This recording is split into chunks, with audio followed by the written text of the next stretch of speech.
Yo guys, what's going on? Your favorite endgame assassin is here, Life of Rio, and guys, I just wanted to bring you my 4 former build, Mutalist Cernos. So the thing about the Mutalist Cernos, guys, I want to give you guys some quick tips about this weapon, because I see a lot of people build this weapon extremely wrong. So the thing about the Mutalist Cernos is that it is probably the best bow in the entire game when it comes to dealing with armored targets. So I don't know if you guys know that, but if you're going end game and you want to deal with armored targets, you would not bring the Dreader, you would not bring the Rock to Cernos, because this weapon can shred up to 100% armor from enemies within like 2 shots. Especially with the Riven that I have on this currently right now, I have at least up to over 5k corrosive damage and over 2000 heat damage. Now the reason why this bow is overlooked is because I think of the mechanics. The mechanics throw a lot of people off, and so I'm here to explain it to you guys. So whenever you're making a traditional bow, you want to have shred, punch through, you want to be able to, you know, hit multiple targets at one time. The difference with this bow is that it does not need to have any punch through. You do not want to have any punch through at all on this weapon, because if you have punch through on this weapon, you actually lower your DPS. So if you're shooting at a target, that arrow is going to pass through the target, but the second point of impact, the second point, the most important part of your damage is going to come from the gas cloud. So if your arrow passed through the target, then that means your gas cloud is also going to pass through the target and go and hit the wall, which is going to do no damage at all. So if you don't have any kind of punch through on this weapon, the gas cloud will then apply itself to the target. It will always do a toxin and innate tick damage of up to 10 seconds, and then whatever you have on the weapon is also going to proc in the cloud. So let's say if you have on corrosive, you're going to be doing your corrosive ticks in the cloud, and you will also have the guaranteed hit to their health with toxin.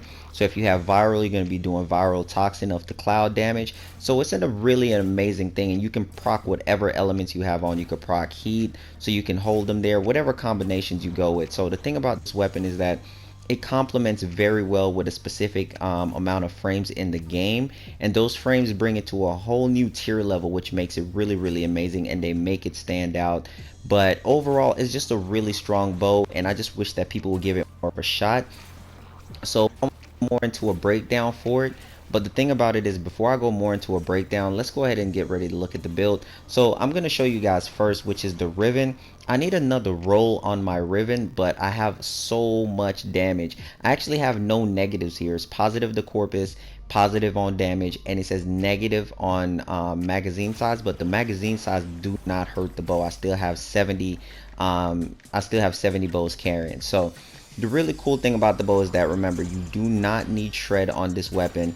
All you can go with, it hits a ridiculous amount of damage. You can get up to 100% status chance. You can wipe away all of the enemy's armor. So it's extremely usable. So on frames like mag, trapping them in the magnetized, it does a ridiculous amount of damage because it holds them in there, and then the gas cloud gets a multiplier off of your magnetized, so that does a humongous amount of damage. And then also on frames like, let's say, Sarin, it's perfect for Sarin because you can use this weapon by itself to just automatically pop the spores that you're throwing out there off of Sarin's first ability, and it also gets a crazy amount of multiplier off of Nova's fourth ability. So it's just fantastic. Hope that you guys try it.